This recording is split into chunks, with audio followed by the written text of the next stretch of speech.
ایک چھوٹے سے گاؤں میں ایک لڑکا شاہد رہتا تھا۔ وہ ایک ذہین اور باصلاحیت لڑکا تھا جسے پڑھائی میں کافی دلچسپی تھی۔ گاؤں کے دوسرے بچے اس کے ساتھ کھیلنا پسند کرتے تھے، لیکن اس کی ایک عادت تھی جو اس کے دوستوں کے لیے مشکلات پیدا کرتی تھی۔ شاہد ہمیشہ اپنی مرضی کے کھیل کھیلنے کی کوشش کرتا تھا، اور اگر اس کی بات نہ مانی جاتی تو وہ دوسرے بچوں کے ساتھ لڑنے لگتا۔ اس کی اس عادت کی وجہ سے دوسرے بچے اس سے دور ہونے لگے تھے۔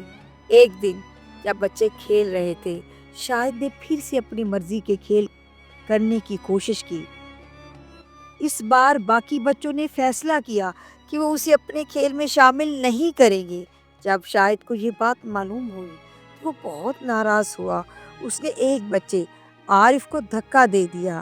اس کی اس عمل پر بچوں میں جھگڑا شروع ہو گیا اور ان کے درمیان ایک شدید بحث ہوئی۔ اس وقت ایک بزرگ افسر جو بچوں کو کھیلنا دیکھ رہے تھے نے یہ سارا منظر دیکھا۔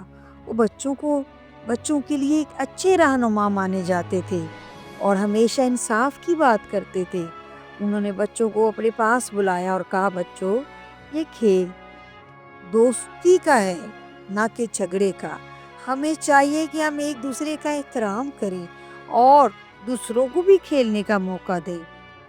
بزرگ افسر نے اس موقع پر ایک حدیث مبارکہ بیان کی، مسلمان وہ ہے جس کے ہاتھ اور زبان سے دوسرے مسلمان محفوظ رہیں۔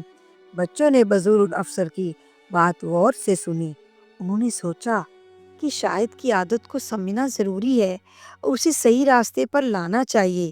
افسر نے مزید فرمایا، ہم سب کو اس بات کی کوشش کرنی چاہیے کہ ہم ایک دوسرے کے ساتھ حسن سلوک کریں، جیسا کہ رسول اللہ صلی اللہ علیہ وآلہ وسلم نے فرمایا، تم میں سے کوئی بھی اس وقت تک کامل مومن نہیں ہو سکتا جب تک وہ اپنے بھائی کے لیے وہی پسند نہ کرے جو اپنے لیے پسند کرتا ہے۔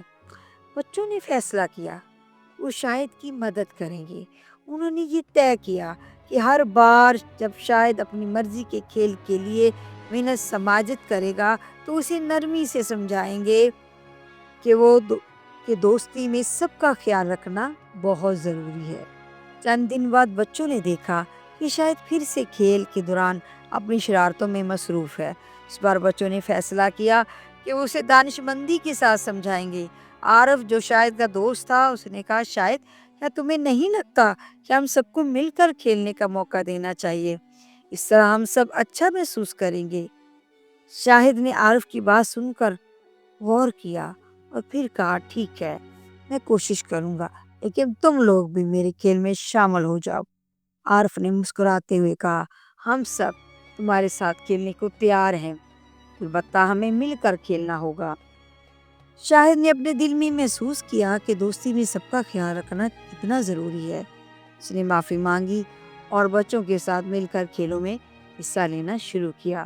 اس نے یہ بات مان لی کہ ہر ایک کا کھیل اور ان کی خوشی اہمیت رکھتی ہے۔ اس کہانی سے ہمیں یہ سبق ملتا ہے کہ ہمیں دوستوں کا احترام کرنا چاہیے، ہمیں دوسروں کے ساتھ حسن سلوک سے پیش آنا چاہیے، کیونکہ ہمیں اللہ تعالیٰ نے ایک دوسرے کی مدد کرنے کا حکم دیا ہے اور یہی ہم سب کا فرض ہے۔